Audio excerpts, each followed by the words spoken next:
Assalamualaikum. Waalaikumsalam warahmatullahi wabarakatuh. Ustaz, iman saya turun naik. Masya Allah, kayak tangga belum jadi itu turun naik, turun naik. Saya mudah emosi. Semoga Allah tenangkan hati Anda. Saya tobat dari perbuatan dosa lagi, saya tobat dari berbuat dosa lagi. Pertanyaan saya, bagaimana caranya agar saya bisa benar-benar tobat dan tidak balik lagi? Baik. Pertama, semoga Allah muliakan Anda. Saya sering katakan bahwa saya senang dengan pertanyaan-pertanyaan seperti ini. Artinya Allah cinta, Allah sayang. Kalau nggak sayang, nggak akan diarahkan seperti ini. Akan dibiarkan. Ya, pelaku maksiat yang tidak mendapatkan hidayah dari Allah, apalagi ada istidraj, tidak sadar bahwa dia berbuat salah dan mempertahankan kesalahannya, kemudian terus berbuat salah, itu yang berbahaya. Dan kita doakan, kita bantu. Jangan putus asa mendoakan orang-orang seperti itu. Tapi yang paling disenangi adalah jika pelaku maksiat sejahat apapun, tiba-tiba ada getaran di jiwanya untuk kembali. Saya sarankan cepat ambil, karena itu tanda sayang Allah yang pertama. Ambil itu. Saya sering katakan pada Anda, Allah sangat mencintai pelaku maksiat yang tobat dibandingkan orang soleh yang tidak pernah merasa salah. Dalilnya Quran surah kedua Al-Baqarah di akhir ayat 222. Innallaha yuhibbut tawwabin. Allah sangat cinta orang yang selalu untuk berusaha tobat. Dan Allah akan tunjukkan jalan kalau dia mau ngambil itu. Tadi misal Anda pernah berbuat salah dan terus ada getaran di jiwa, ini salah nih, saya harus berubah. Ini petunjuk Allah, Anda ambil tuh. Itu langsung turun ayat di Quran surah ke-29 ayat 69. Quran surah 29 Al-Ankabut ayat 69. Walladzina jahadu fina lanahdiyannahum subulana. Orang-orang yang serius menjemput petunjuk kami. Begitu Allah tunjukkan, Anda mau ambil. Dia serius pengen ngambil, pengen belajar, terus tanya orang, awalnya malu-malu, setelah itu mau-mau, gitu kan? Datang ke majelis ilmu, awalnya belakang-belakang, setelah itu saf paling depan. Ustadz belum datang, dia sudah datang duluan, bahkan dia siapkan macam-macamnya. Allahu Akbar. Itu lanahdiyannahum subulana. Kami akan tunjukkan jalan-jalan terbaik menuju kami. Macam-macam. Tiba-tiba Masya Allah bukan cuma di taklim aja. Ada yang dapat hadiah umrah, ada yang dapat jodoh, ada yang macam-macam. Diberikan pokoknya. Jadi yang pertama diberikan itu bukan dunia dulu, ketenangan hati dulu. Jadi kalau Anda hijrah, yang diberikan pertama kali ketenangan jiwa. Ya, Quran surah keempat ayat 100, paling kiri sebelah bawah. Wa may yuhajir fi sabilillah yajid fil ardi muraghaman katsiran wa sa'ah. Orang yang mau berhijrah ke jalan Allah akan diberikan oleh Allah itu pertama sa'ah tuh. Kelapangan dalam jiwanya, tenang gitu, nikmat. Ada sesuatu yang nggak pernah Anda peroleh sebelumnya. Biasa kumpul-kumpul, main-main, ya, menjelang Isya, maghrib, malam-malam cuma nonton, tiba-tiba taklim. Ikut ke majelis ilmu. Awalnya mungkin penyesuaian, lama-lama jadi enak gitu. Ada sesuatu yang kerasanya saya kemana aja selama ini. Saya kemana aja gitu. Ini nikmat. Bahkan kalau udah dapat halawatul iman, nikmatnya iman, itu ketinggalan sekali, kayak nyesel antum. Saya ketinggalan nih gitu. Saya ketinggalan. Ya sama. Dulu-dulu sholat fardu biasa ketinggalan. Tapi kalau sudah nikmatnya iman, ketinggalan sholat sunnah, wah, kayaknya ada penyesalan dalam diri Anda. Itulah kenikmatan iman. Nah sekarang, kalau kemudian Anda bertanya, Ustadz saya pengen tobat, saya ini pengen tobat, tapi saya ini berbuat salah lagi. Kadang naik, kadang turun, kadang naik, kadang turun. Naik turun itu biasa. Itu di Al-Bukhari disebutkan di Kitabul Iman. Kitab yang pertama. Ada 57 hadis di situ. Kalau iman sedang naik turun, kata Imam Al-Bukhari, buka kitab saya. Dari 97 kitab, 97 pembahasan. Pembahasan pertama, Babul Iman. Kitabul Iman, 57 hadis. Di antara hadis yang mengatakan, Al-imanu yazidu wa yantaqis. Iman itu naik dan turun. Kadang naik, kadang turun. Yazidu bitta'at. Rumusnya kalau pengen naik, maka kuatkan iman itu dengan mengerjakan banyak ketaatan. Ketaatan itu buahnya amal soleh. Kerjakan amal soleh. Amal soleh itu detilnya adalah pekerjaan-pekerjaan ibadah. Sholat, amal soleh. Jadi kalau iman sedang turun, pengen dinaikkan, maka perbanyak amal soleh. Ya, amal soleh. Ini. Karena itu dalam Al-Quran kalimat iman sering disandingkan dengan amal soleh. Quran surah 103. Wal 'as innal insana lafi khusr illa alladziina amanu wa amilus shalihat. Iman wa amilus shalihat. Ini amal saleh. Detilnya amal saleh nampak pada ibadah. Makanya setelah kalimat iman kadang ada detilnya ibadah. Kalimat iman pertama Al-Baqarah ayat 3. Alladziina yu'minuna bil ghaib wa yuqimunas shalah. Salat wa mimma razaqnahum infaq. Ya ayyuhalladzina amanu, Al-Baqarah 183. Kutiba alaikumus, ya puasa. Tuh. Ini Jadi kalau iman merasa sedang lemah, sering terdorong berbuat yang kurang bagus, pengen dinaikin, maka rumus cepatnya adalah cepat buru amal-amal soleh. Paksakan. Paksakan untuk mengerjakan. Yang biasa fardu tambah sunnah. Rawatib dulu, latihan. Rawatib. Mutlak, malamnya coba tahajud, walaupun 2 rakaat dulu. Nanti kalau sudah terbiasa, kalau soleh itu sudah baik, rumuskan gini, hidup itu berpasangan. Semua berpasangan. Quran surah 51 ayat 49, paling kiri agak sedikit ke bawah. Wa min kulli syai'in khalaqna zawjaini la'allakum tadhakkarun. Semua selain aku, kata Allah, aku ciptakan berpasangan supaya kalian sadar cuma aku yang tidak punya pasangan. Kata Allah, semua selain aku berpasangan. Yang hidup berpasangan. Ya, laki-laki lawannya perempuan, jantan hewan lawannya betina, putik tumbuhan Allah lawannya benang sari, siang lawannya malam, putih lawannya hitam. Sama persis, baik lawannya buruk. Saya ulang, baik lawannya buruk. Amal soleh lawannya amal salah. Jadi ada yang soleh, ini baik. Ada yang salah, nah ini buruk. Kalau orang sudah biasa baik, maka yang buruk akan tenggelam. Ya, waqul ja'al haqq wa zahaqal batil, innal batila kana zahuqa. Quran surah 17 ayat 81. Paling kiri perkenahan. Ya, katakan kalau yang baik itu pasti muncul. Kalau sudah yang baiknya muncul, buruknya tenggelam. Sebaliknya, kalau buruknya dominan naik ke atas, baiknya tenggelam. Orang sering berkata-kata baik, maka mohon maaf, lisannya akan sulit berkata kotor. Silakan Anda cek, orang yang berkata-kata baik, mau berkata kotor tuh nggak bisa. Sama dengan orang terbiasa lisannya kotor, mau berkata baik nggak bisa. Preman dengan preman berpapasan, apa mungkin mengatakan, Assalamualaikum bro? Nggak ada. Gimana awak ya? Apain gitu?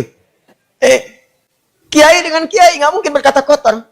Ustadz dengan ustadz mustahil, ahli taklim dengan ahli taklim. Assalamualaikum akhi. Waalaikumsalam akhi. Assalamualaikum ukhti. Waalaikumsalam. Jadi seperti itu. Jadi kalau Anda terbiasa berbuat baik, maka yang buruknya akan hilang. Maka rumusnya kata Nabi, tingkatkan kesolehan. Salat naikkan. Paksakan. Gini. Saya kasih doa ya, cepat ya. Untuk menguatkan hati. Ini kalau Anda bisa kerjakan, sedang malas, bacakan dan kuatkan pada hati Anda. Kuatkan. Insya Allah nanti Allah turunkan kekuatan dan Anda bisa kemudian maksimalkan. Allahumma.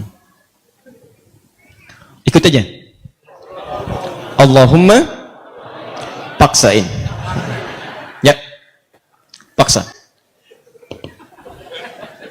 Dah. Ganti. Serius. Allahumma ajbirna. Allahumma ajbirna. Ajbirna. Ini bahasa Arabnya. Allahumma paksain.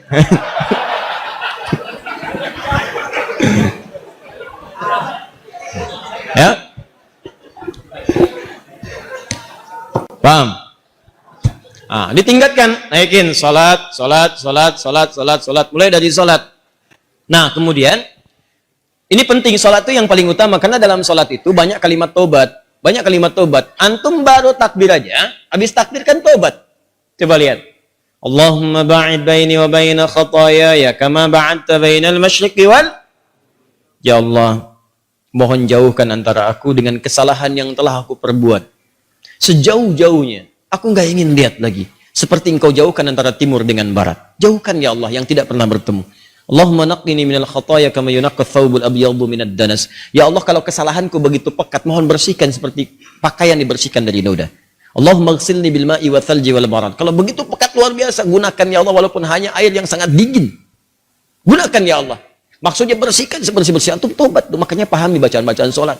Sama dengan wajah alladzi fataras samawati wal arda hanifan musliman wa ana minal musyrikin. Inna salati wa nusuki wa mahyaya wa mamati lillahi rabbil la syarika lahu bidzalika umirtu wa ana minal muslimin atau wa ana awwalul muslimin. Ya Allah, aku pasrahkan diriku sepenuhnya pada saat ini kepada penguasa langit dan bumi. Kalau aku salat selama ini, atau aku ibadah ya Allah, atau aku hidup sampai dengan sekarang, atau engkau bahkan wafatkan aku dalam salat ini. Engkau wafatkan aku dalam salat ini. Aku ikhlas ya Allah.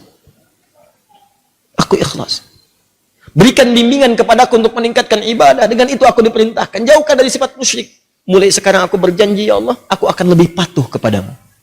Mulai sekarang aku berjanji, aku akan lebih patuh kepadamu. Wa ana minal muslimin.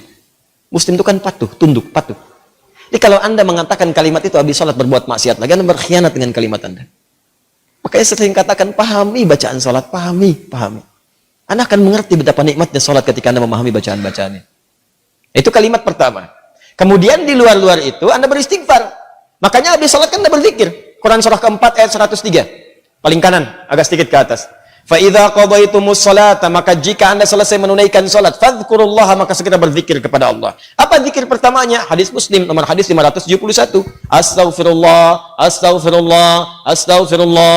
Allahumma antas salam wa minkas salam. Tabarakta ya dzal jalali wal ikram. Astaghfirullah itu, ya Allah saya minta ampun. Ya Allah saya minta ampun. Kalau dosa merasa banyak, dalam salat bersujud, dalam ruku minta. Masih kurang, merasa banyak dosa, habis sholat minta, ya Allah ampuni saya, ya Allah ampuni, saya merasa dosa saya banyak, saya mengakui dosa saya banyak, ya Allah, namun saya pun menyaksikan rahmatmu lebih luas dibandingkan dengan murkamu, maka mohon ya Allah ampuni dosa saya. Makanya saat diucapkan itu sambil ingat dosanya, bukan cuma di lisan, ingat dosa-dosa apa yang pernah dikerjakan, ingat, itu yang dimaksudkan Quran surah keempat ayat 17-18. Innamat taubatu 'ala Allahi lilladzina ya'maluna su'an bijahalatin thumma yatubuna min qarib. Sungguh tobat yang diterima oleh Allah itu adalah orang yang pernah berbuat salah.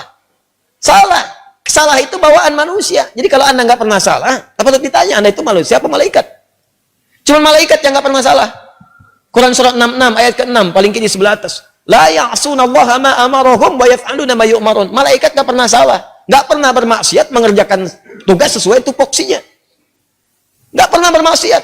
Apa pernah Anda dengar malaikat Jibril korupsi ayat? Nggak ada. Apa pernah malaikat sering tukeran tugas? Nggak ada. Jibril, sini. Kenapa? Saya jengkel banget sama orang itu. Ente yang cabut nyawanya deh. Kata malaikat maut, nggak ada. Semua sama sesuai tugasnya masing-masing. Jadi kalau Anda mengharapkan kesempurnaan dari seseorang, percuma. Karena Anda manusia. Sama persis dengan pasangan hidup. Kalau Anda mengharapkan suami Anda sempurna, Bu, Ibu salah nikah. Harusnya Ibu cari malaikat. Cuma malaikat gak punya nafsu. Jadi kalau ada suami salah, wajar, namanya manusia, jangan diekspos kesalahannya. Demikian juga istri kalau keliru, wajar, namanya perempuan, manusia. Kecuali malaikat. Papa kenapa sih gak pernah mengertiin aku? Mama, papa ini manusia, bukan malaikat. Mama juga bukan setan kan?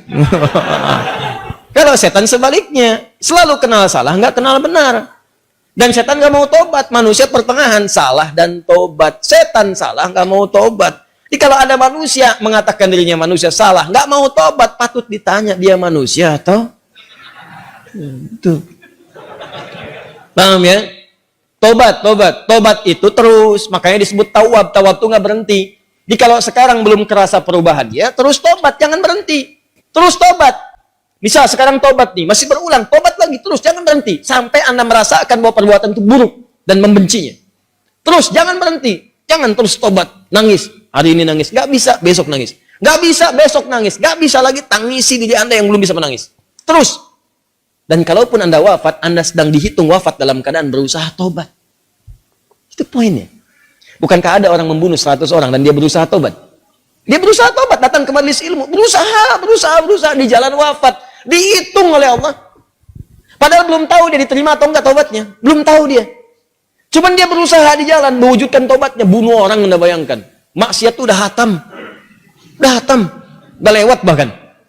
Ya, dia kerjakan, tapi dia mau tobat, dia terima getaran jiwanya, datang istighfar di jalan meninggal, diterima tobatnya. Dan kita tidak tahu pelaku maksiat mana yang saat wafat dalam keadaan tobat. Ya, makanya ayo biasakan tobat, istighfar, Nabi aja biasa istighfar. Nanti kalau sudah enak ada kelapangan, setelah itu baru diberikan anugerah-anugerah dunia yang dirasakan hilang itu. Awal-awal tuh begitu Pak, kadang pengen tobat, saya pengen tobat ya Allah ke masjid, sholat 2 rakaat tahiyatul masjid, pulang sepatu hilang. Ya, kadang-kadang begitu, karena Allah kalau sudah senang dengan seorang hamba, yang kurang baik dibuang-buang, buang, nanti didatangkan lagi yang baik kalau Anda sabar. Ya, kan pernah ada seorang, ini kisahnya tak, seorang pemuda tobat. Terus diarahkan pada seorang syekh. Begitu diarahkan di syekh itu, kata syekh ini benar kamu mau tobat. Kalau mau tinggal dengan saya terbatas. Yang ada cuma kurma, minum air putih. Nggak apa-apa syekh, saya mau tobat. Tinggal di situ. Sehari, 2 hari, 3 hari. Begitu 3 hari, setan datang. Kadang-kadang setan itu datangnya kepada orang tobat, gak seketika. Nanti, beberapa waktu, diarahkan dia kepada maksiat. Jadi kisah nyata, setan membisikkan kepada dirinya, guru kamu ini, syekh kamu, ini sabar banget, makan cuma kurma, air putih. Kamu sudah mulai kuat. Coba berbakti kepada gurumu, carikan makanan. Bagus awalnya. Keluar dia, carikan makanan. Begitu keluar, nyari-nyari nggak dapat, lompat tetangga, bakat malingnya dipakai lagi. Naik bakat pencurinya. Nggak dapat, lewat lagi, begitu rumah kedua, belum manjat, sudah mencium bau enak, bau makanan. Manjat dia ke atas tembok, begitu manjat, lihat ada tungku, ya. Di situnya di atasnya kemudian ada satu panci, ya. Kemudian dia ke situ, begitu dibuka, Allahu Akbar, 3 terong, enak banget kayaknya, baunya, yang sudah matang. Ya, dibisikkan ke telinganya, coba dulu aja, kalau enak, ambil. Berikan kepada gurumu. Syekhmu kan orang terkenal di sini. Kalau cuma ngambil dikasih tahu buat gurumu, pasti orang paham. Tuh, kadang-kadang begitu tuh. Mangga itu ambil aja kalau ditanya buat Ustadz Hadi. Awas suami-suami itu. Papa lagi di mana? Sama Ustadz Adi. Nah, hati-hati tuh. Kalimat-kalimat padahal enggak misalnya kan? Baik. Nah, begitu proposalnya tuh. Akhirnya dia coba dikunyah. Begitu dikunyah kemudian, nah karena dia sudah tobat, itu ada petunjuk di hatinya. Jadi kalau orang sudah bersih itu kemudian berbuat maksiat, nanti ada yang namanya burhan mirabbi. Ya, petunjuk Allah seperti Nabi Yusuf menerima burhan, ini salah. Ya, cahaya kebaikan yang diberikan oleh Allah kepada seseorang yang tergerak berbuat maksiat, di hatinya mengatakan jangan lakukan itu salah. Nah, dia begitu, jangan lakukan itu keliru, itu salah. Begitu mendengar suara tadi dia muntahkan, ini kisahnya tadi muntahkan seketika. Dan dia lari. Dan dia ingin ceritakan kepada gurunya bahwa dia telah berbuat salah. Dia pengen dituntun, salah saya pengen tobat. Balik lagi. Begitu balik lagi ke tempat gurunya, qadar Allah, begitu pulang ke masjid gurunya, ternyata gurunya sedang berhadapan dengan seorang perempuan. Di luarnya ada bapaknya nunggu, seorang laki-laki tua. Begitu sedang berhadapan, lihat anak muda tadi dipanggil, ya bunaya ta'ala, anak sini, anak sini. Ya, begitu datang, diceritakan sama gurunya, ini ada seorang perempuan datang pada saya, dia baru ditinggal wafat oleh suaminya, selesai masa iddahnya. Dia datang pada saya untuk dicarikan jodoh. Saya tawarkan pada kamu, maukah engkau menjadi jodohnya? Nah, kalau Anda dalam situasi seperti itu tuh, wah, udah datang mau taubat, masuk masjid ada durian tuh kan? Wah, perempuannya cantik, tinggal wafat kemudian oleh suaminya, belum ada keturunan dan seterusnya, baru aja menikah, selesai masa iddah, ditawarkan pada Anda. Mau nggak? Nah, lalu laki-laki ini berkata, guru, saya khawatir tidak bisa memberikan apa yang membutuhkan. Saya saja kesini numpang. Apa jawab gurunya? Kamu nggak usah khawatir. Dia diwarisi harta yang sangat banyak. Dia kesini hanya mencari pria soleh yang ingin jadi suami yang mampu membimbing dia ke surga. Kira-kira kalau ada jawaban seperti itu, apakah Anda bersedia atau tidak menolak sama sekali? Oh? Baik. Maka sama seperti Anda. Diterimalah kemudian lamaran itu. Ternyata bapak tua tadi yang di luar, bapak si perempuan tadi dibawa ke dalam, kemudian diakadkan. Setelah selesai pulanglah ke rumah. Kisah belum berhenti. Begitu keluar rumah, digandeng erat tangannya tuh, jalan lewat ke rumah tadi yang naik pagar itu. Ya, dia udah dagdikduk tidak karuan, dagdikduk rumahnya ini bukan kan? Alhamdulillah ternyata bukan, lewat. Begitu di rumah yang terong tadi, dia percepat jalannya. Begitu dipercepat, maka terasalah kemudian ada rem di tangannya dari istrinya tadi. Dipegang tangannya, Zauji, ada apa itu nak? Sayang, ini rumah kita katanya. Rumah terong tadi. Betul. Masuklah ke situ. Aduh, celaka saya katanya kan. Begitu masuk ke situ, bertanya. Polos kayak nanya, Zauji, hal anta ja'i? Sayang, kamu lapar?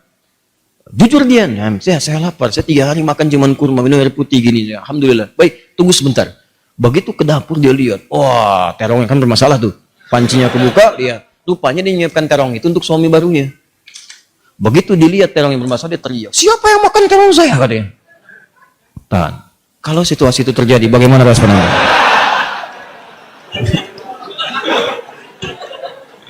Jangan bilang itu kucing.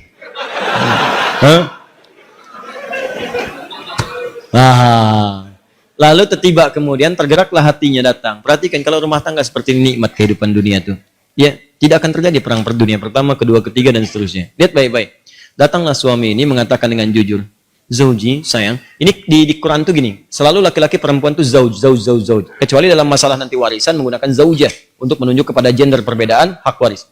Zauji, sayang.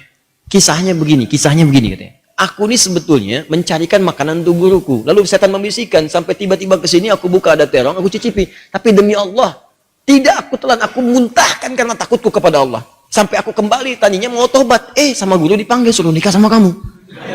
Sampai ke sini. Dia jelaskan semua kisahnya. Apa yang terjadi? Kalau ibu mendengar kisah tadi, apakah ibu akan balik lagi kepada guru mengatakan? Kalau ini terjadi pada setiap perempuan, maka damailah kehidupan di rumah tangga dan di bumi. Tenang kehidupan di bumi. Perhatikan kata perempuan ini. Apa yang dia katakan? Bagaimana anugerah Allah diberikan pada pemuda yang tobat ini. Ahli maksiat, tobat, dapat ketenangan, dan apa hasilnya? Perhatikan. Wallahi, demi Allah.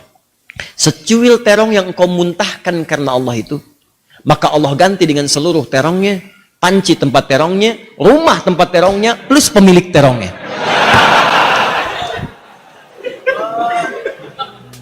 Wallahi, secuil terong yang kau muntahkan karena Allah itu, maka Allah ganti dengan seluruh terongnya, panci tempat terongnya, rumah tempat terongnya, plus pemilik terongnya. Coba lihat. Pulanglah dari sini cari terong. Ya, tobat.